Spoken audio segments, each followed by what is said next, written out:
Türkiye Cumhuriyeti Devleti yine gelirlerinin ve gelecek olan kaynaklarının aslan payını savunma ve güvenlik giderlerine ayırmıştır.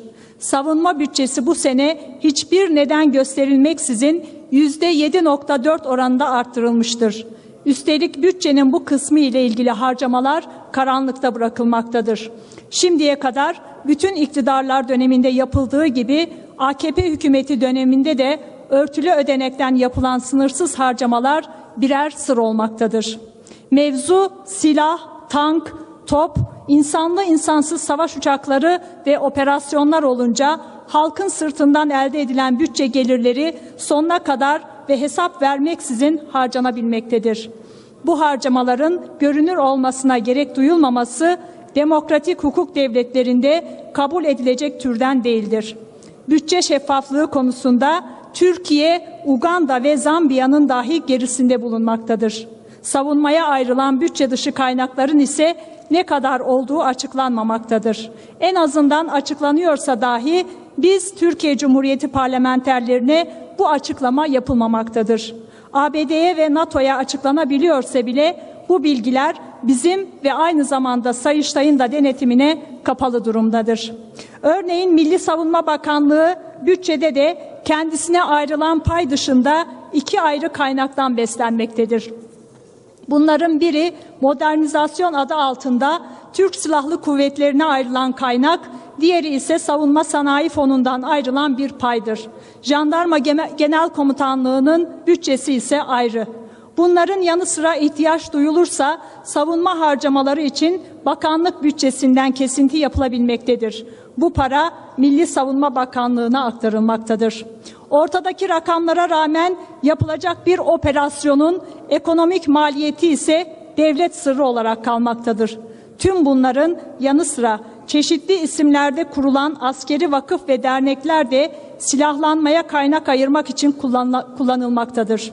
Adeta devlet içerisinde devlet gibi özel bir güçle donatılan Türk Silahlı Kuvvetleri, dünya üzerinde holding sahibi olan tek ordu özelliğini taşımaktadır. Sayın Başkan, değerli milletvekilleri, bu sene sınır ötesine düzenlenen operasyonların 26.'sı gerçekleştirildi. Peki bu operasyonların ekonomimize maliyeti kaç Türk lirasıdır? Biz bütçeyi kanunlaştıran, bu demokrasi mekanı kabul edilen parlamentonun asli unsurları olarak bu maliyeti öğrenebilir miyiz? Hayır. Peki neden? Burası demokratik bir hukuk devleti değil mi? Bu iki durum arasındaki tezatlığı hükümet hangi haklı gerekçeye dayandırmaktadır? Özellikle savunma ve güvenlik amaçlı harcamaların bütçe içerisinde ayrı bir uygulamaya tabi tutulması şeffaflık ilkesini yok saymaktır. Bu hükümetin Maliye Eski Bakanı Sayın Unakıtan hiçbir operasyonun ekonomik izlerini bütçede göremezsiniz demişti. Sonradan Sayın Cemil Çiçek tarafından yapılan açıklamada 1984 yılından bu yana PKK ile mücadelede devletin 300 milyar gibi korkunç bir rakamı harcamış olduğunu öğrenmiş olduk. İşte maalesef bu seneki bütçe hesaplarının da daha nice milyar dolarları heba etmek üzere denetimsiz ve saklı hesaplarla hazırlanmış olduğunu görmekteyiz. Dolayısıyla bu bütçeye hayırlı olsun demek bizim açımızdan mümkün değildir. Sayın Başkan, değerli milletvekilleri, Türkiye satın alma paritesine göre yapılan sıralamada silahlanma harcamalarında 17 milyar ile dünyanın 14. ülkesi konumundadır. Bu noktada Türkiye'de silahlanmaya ayrılan bütçenin ne kadar olduğu, Türkiye'de silah sektörünün kimlerin elinde olduğu, Türkiye'nin hangi tür silahlara ihtiyacı olduğuna kimlerin nasıl karar verdikleri, kimlerin nereden ne tür alımlar yaptıkları, aracılık yapan kurumların hangileri olduğu, nasıl lobi yaptıkları ve kaç lira komisyon aldıkları gibi konuların hepsi meçhuldür. Milli Savunma Bakanlığı'nın bütçe dışı kaynaklar ile birlikte mal ve hizmet alımı giderlerine ne kadar harcandığını hiçbir zaman için tam olarak bilmemekteyiz. Çünkü bu konular devlet sırrı olarak tanımlanmıştır ve üzerine denetimlerin yapılması, bu konuların üzerinde konuşulması yasaktır. Yine Türk Silahlı Kuvvetleri personellerinin giderleri Sağlık Bakanlığı, Adalet Bakanlığı gibi bakanlıkların personel giderlerinin oldukça üzerindedir. Ancak bu giderlerin harcama kalemleri de yine meçhul durumdadır. Valilerin, profesörlerin, müsteşarların maaşları kamuoyuna açıklanmaktayken subayların maaşları, ek ödemeleri ve tazminatları karşılaştırmalı tablolarda yer almamaktadır. Kısacası son 40 yıldır Türk Silahlı Kuvvetleri'nin her türlü malı, harcamaları ve tasarrufları siyasetin, hukukun ve sivil denetimin dışındadır. Sayın Başkan, değerli milletvekilleri, bu durumun ülkemiz açısından elbette ki çok ağır sonuçları ortaya çıkmaktadır. Bedeli ödeyen kim? Yaşamın her geçen gün siyasiler tarafından kendileri için daha da çok zorlaştırdığımız halkımız. İşte OECD raporu. Türkiye'ye işsizlik, yoksulluk ve gelir adaletsizliğinde liderlik sizde diyor. Yine Türkiye yolsuzluk sıralamasında hatırı yabana atılmayacak bir yere sahip. Değerli milletvekilleri, ağır vergilerle halkımızın emeğinden elde edilen bütçe gelirlerinin silah tüccarlarının keselerini doldurmak üzere israf edilmesi bu halka yapılacak en büyük haksızlıktır. Bu halkın silahtan, bombadan önce insan onuruna yakışır bir yaşam standardına ihtiyacı vardır. Yaşamını idame ettirebileceği ve ülkesine hizmet edebileceği bir işe ihtiyacı vardır. Bilimsel eğitime, nitelikli bir sağlık hizmetine ihtiyacı vardır. Bu ülkede adalete ihtiyaç vardır. Adaleti sağlayacak doğru düzgün bir yargıya ihtiyaç vardır. Ve dahası bu halkın sokaklarında artık bombaların patlamadığı, silahların evlatlarını gencecik yaşlarda toprağa düşürmediği, barışçıl bir yaşamın hüküm sürdüğü bir ülkeye ihtiyaç vardır. Sayın Başkan, değerli milletvekilleri, Epir Kralı Yunanlı Pirus, milattan önce 280 yıllarında İtalya'ya savaş ilan eder ve savaşı kazanır. Savaşın sonucunda Pirus'un 10.000 kişilik ordusundan geriye sadece 15 kişi kalmıştır. Pirus bu kanlı zaferin sonucunda şunu söyler: Tanrım, bir daha bana böyle zaferler nasip etme. Evet, değerli milletvekilleri, Pirus kanlı zaferler istemediğini milattan 280 yıl önce ilan etmiş, fakat ne trajiktir, insanlık 1000 yıllardır savaşın kanlı pençesinden kendisini kurtaramamıştır. Bizim topraklarımız 40 yıldır yürütülen kirli savaştan ötürü acılı bir yurt haline gelmiştir. 40 yıldır oğullar, kızlar, her biri canparesi binlerce eş, evlat, kardeş toprağa düşmektedir. Soruyorum, silah tüccarlarından başka kim kazanıyor bu savaştan? Kim bu savaş sayesinde bu ülkenin kurtarılmış olduğunu söyleyebilir?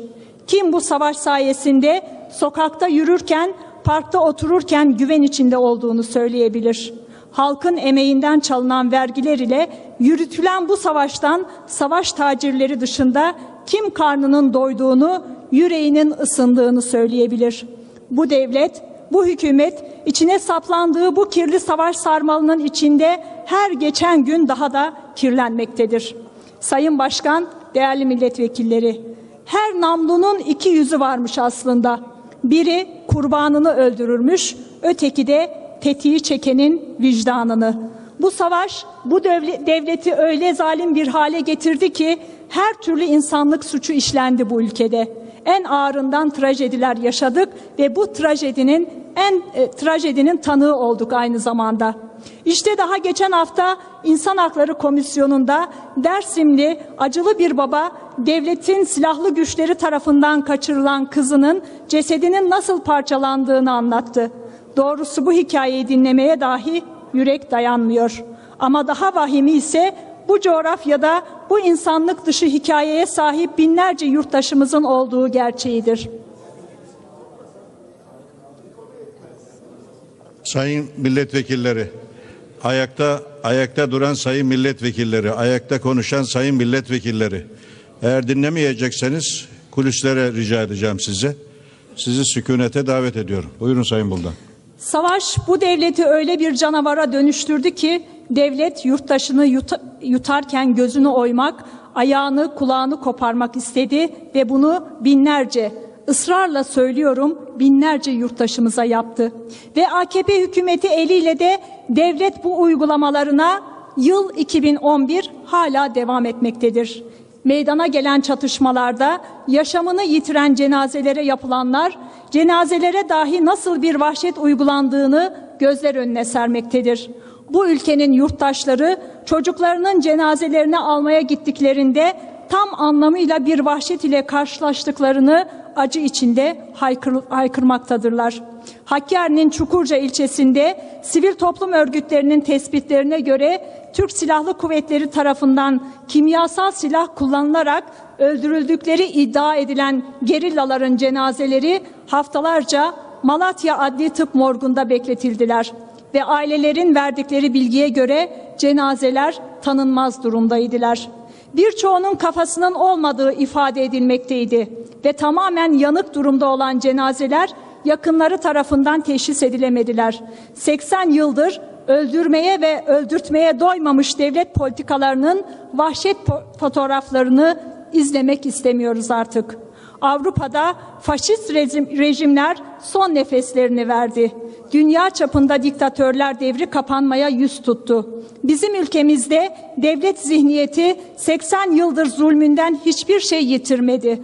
Bundan 80 yıl önce Dersimli bir Kürdün kesik başıyla fotoğraf makinesine poz veren zabitlerin vahşet saçan görüntülerinin üzerinden 10 yıllar geçti.